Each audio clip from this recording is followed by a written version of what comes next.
Good morning Karnataka. ನಾವು ನಿಮ್ಮನೆ ಮಕ್ಕಳು ಅರುಣ್ ಆ್ಯಂಡ್ ಪ್ರಜ್ವಲ್. ನಮ್ಮ ಬಾಣಸಿಗ ಯೂಟ್ಯೂಬ್ ಚಾನಲ್ಗೆ ತಮ್ಮೆಲ್ಲರಿಗೂ ಸ್ವಾಗತ ಸುಸ್ವಾಗತ.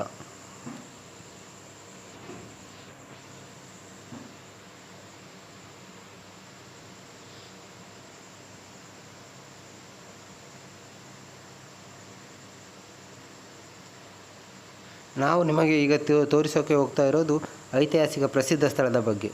ನೀವು ಅನ್ಕೊತಾ ಇರ್ಬೋದು, ಇದೇನಪ್ಪ ಬಾಣಸಿಗ ಅಂತ ಚಾನಲ್ ನೇಮಿಟ್ಟು ಐತಿಹಾಸಿಕ ಸ್ಥಳ ತೋರಿಸೋಕೆ ಹೋಗ್ತಾ ಇದ್ದಾರೆ ಅಂತ. ನಿಜ ಅಲ್ವಾ? ಏಕೆಂದರೆ ಇದು ನಮ್ಮ ಚಾನಲ್ನ ಮೊದಲನೇ ವಿಡಿಯೋ. ಹಾಗಾಗಿ ತಾಯಿಯ ಆಶೀರ್ವಾದ ಇರಲಿ ಮತ್ತು ಈ ಪ್ರಸಿದ್ಧ ಸ್ಥಳದ ಬಗ್ಗೆ ಮಾಹಿತಿ ಕೊಡೋಣ ಅಂತ ಮತ್ತು ತಾಯಿಯ ಆಶೀರ್ವಾದ ಪಡೆಯೋಣ ಅಂತ ಇದನ್ನು ನಿಮಗೆ ತಿಳಿಸ್ತಾ ಇದ್ದೇವೆ.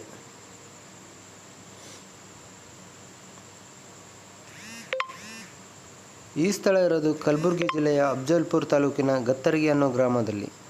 ಇಲ್ಲಿ ನೆಲೆಸಿರುವುದೇ ಆ ಭಾಗ್ಯವಂತಿ ದೇವಿಯ ಪುಣ್ಯಕ್ಷೇತ್ರವಿದು. ಈ ಕ್ಷೇತ್ರದ ಬಗ್ಗೆ ಸ್ವಲ್ಪ ನನಗೆ ತಿಳಿದಿರುವ ಮಟ್ಟಿಗೆ ಮಾಹಿತಿಯನ್ನು ಹಂಚಿಕೊಳ್ಳುವ ಪ್ರಯತ್ನ ಅಷ್ಟೇ.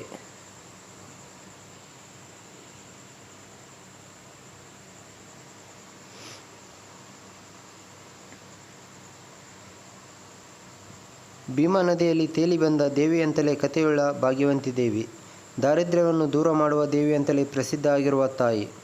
ಅದೇ ಥರ ಈ ಭಾಗ್ಯವಂತಿ ದೇವಿಗೂ ವಿಜಯನಗರ ಸಾಮ್ರಾಜ್ಯದ ಪತನಕ್ಕೂ ನಂಟು ಬೆಸೆಯುವ ಒಂದು ಕಥೆ ಇದು. ಶ್ರೀಕೃಷ್ಣದೇವರಾಯ ಮತ್ತು ಅವರ ಪೂರ್ವಿಕರು ಭುವನೇಶ್ವರಿ ದೇವಿಯನ್ನು ಶ್ರದ್ಧಾಭಕ್ತಿಯಿಂದ ಆರಾಧಿಸುತ್ತಿದ್ದರು. ಆದರೆ ಸಾಮ್ರಾಜ್ಯದ ಕೊನೆಯ ಅರಸನಾದ ರಾಮರಾಯನು ತಾಯಿಯನ್ನು ನಿರ್ಲಕ್ಷಿಸಿ ಪೂಜೆ ಸಲ್ಲಿಸುವುದನ್ನು ನಿಲ್ಲಿಸಿದನು. ಆಗ ಆ ತಾಯಿಯು ನನಗೆ ಪೂಜೆ ಇಲ್ಲಿ ಸಲ್ಲುವುದಿಲ್ಲವೆಂದರೆ ನಾನ್ಯಾಕೆ ಇಲ್ಲಿ ನೆಲೆಸಬೇಕೆಂತೆಂದು ಆ ದೇವಿಯು ಕೋಪಗೊಂಡು ತುಂಗಭದ್ರಾ ನದಿಯಲ್ಲಿ ಮುಳುಗಿ ಕೃಷ್ಣಾ ನದಿ ಸೇರಿ ಈಜಿಕೊಂಡು ಭೀಮಾ ನದಿಗೆ ಸೇರಿದಳು ಎಂದು ತಿಳಿದಿದೆ.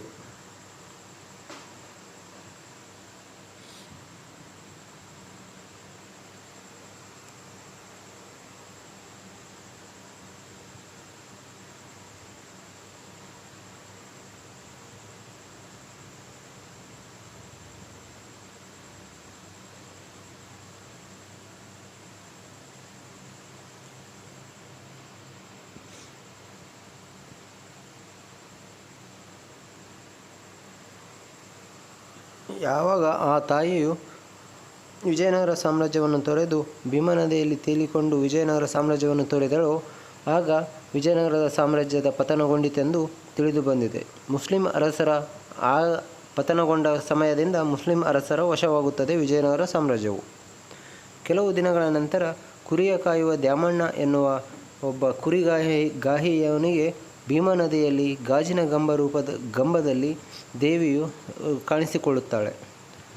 ಆಗ ಭಯಗೊಂಡ ದ್ಯಾಮಣ್ಣನು ಊರ ಜನರಿಗೆ ತಿಳಿಸುತ್ತಾನೆ. ಆಗ ಊರ ಜನರು ಗೌಡನ ಸಮ್ಮುಖದಲ್ಲಿ ಭೀಮಾ ನದಿಯ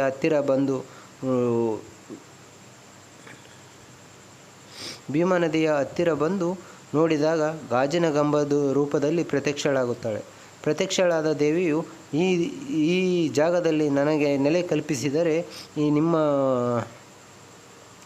ಕಲ್ಪಿಸಿದರೆ ಜನರನ್ನು ಸಲಹಿ ರಕ್ಷಿಸುತ್ತೇನೆ ಎಂದು ಹೇಳುತ್ತಾಳೆ.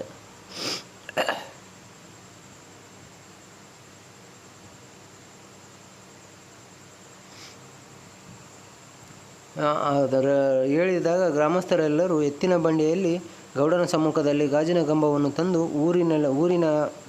ಊರಲ್ಲಿ ಪ್ರತಿಷ್ಠಾಪಿಸುತ್ತಾರೆ. ಹಾಗೆ ಈ ಬೇಡಿದ ಭಕ್ತರೆಲ್ಲರಿಗೂ ಭಾಗ್ಯವನ್ನು ಕರುಣಿಸುತ್ತಾಳೆ ಎಂದು ನಂಬಿದ್ದಾರೆ. ಹಾಗಾಗಿ ಈ ತಾಯಿಗೆ ಭಾಗ್ಯವಂತಿ ದೇವಿ ಎಂದು ಹೆಸರು ಬಂದಿತು.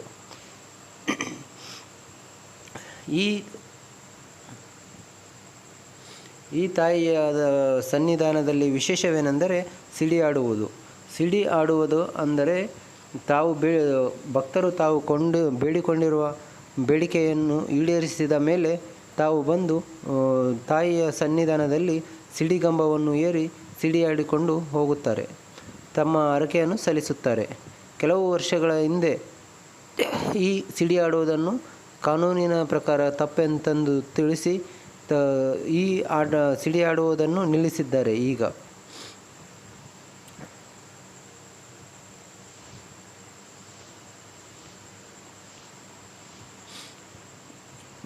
ಈ ಸ್ಥಳದ ವಿಶೇಷವೆಂದರೆ ಸಿಡಿಯಾಡುವ ಕಂಬದಿಂದ ಕೆಬ್ಬಿಣದ ಕೊಂಡಿಯಿಂದ ಬೆನ್ನಿನಲ್ಲಿ ಚುಚ್ಚಿ ಅದನ್ನು ಕಂಬದ ಬಂಡಿಯ ಮೇಲೆ ಸಿಡಿಯನ್ನು ಆಡಿಕೊಂಡು ದೇವಸ್ಥಾನದವರೆಗೂ ಹೋಗುವುದೇ ವಿಶೇಷವಾಗಿ ನೋಡತಕ್ಕದ್ದು. ಇಲ್ಲಿ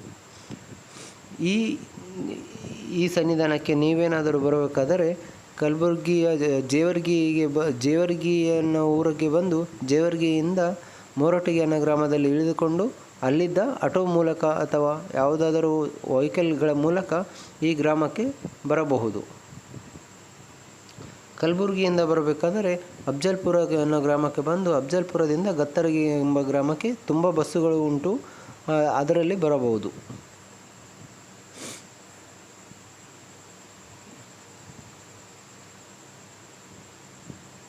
ಈ ತಾಯಿ ಭಾಗ್ಯವಂತಿ ದೇವಿಯ ಬಗ್ಗೆ ಎಷ್ಟು ಹೇಳಿದರೂ ವರ್ಣಿಸಿದರೂ ಸಾಲದು. ಯಾಕಂದರೆ ಈ ತಾಯಿಯ ಪವಾಡ ಅಂತಹುದು. ಇಲ್ಲಿ ಬೇಡಿಕೊಂಡ ಬಂದ ಭಕ್ತರಿಗೆ ಯಾವತ್ತೂ ನಿರಾಶೆಯಾಗಿಲ್ಲ ಎನ್ನುವುದೇ ಒಂದು ದೊಡ್ಡ ಸಂಗತಿ. ಕೊನೆಯದಾಗಿ ಹೇಳಬೇಕೇನೆಂದರೆ, ಈ ತಾಯಿಯು ನೆಲೆಸಿರುವುದು ಭೀಮಾ ನದಿಯ ದಡದಲ್ಲಿ. ಈ ಭೀಮಾ ನದಿ ಎಷ್ಟು ಪಾವಿತ್ರ್ಯವಾಗಿದೋ ತಾಯಿ ಅಷ್ಟೇ ಭಕ್ತರನ್ನು ಕಾಪಾಡುತ್ತಾಳೆ ಎಂದು ನಂಬಿಕೆ ಇದೆ.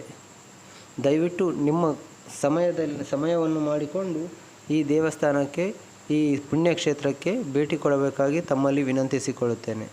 ನಿಮ್ಮ ಈ ಆಸೆ, ನಿಮ್ಮ ಬೇಡಿಕೆಗಳು ಆ ತಾಯಿ ಈಡೇರಿಸುತ್ತಾಳೆ ಎಂದು ತಿಳಿಸಲು ತುಂಬ ಸಂತೋಷವಾಗುತ್ತದೆ. ದಯವಿಟ್ಟು ನಮ್ಮ ವಿಡಿಯೋ ನಿಮಗೆ ಇಷ್ಟವಾಗಿದ್ದರೆ ದಯವಿಟ್ಟು ನಮ್ಮ ಚಾನಲನ್ನು ಸಬ್ಸ್ಕ್ರೈಬ್ ಮಾಡಿ, ದಯವಿಟ್ಟು ಲೈಕ್ ಮತ್ತು ಶೇರ್ ಮಾಡಿ. ಭಾಗ್ಯವಂತಿ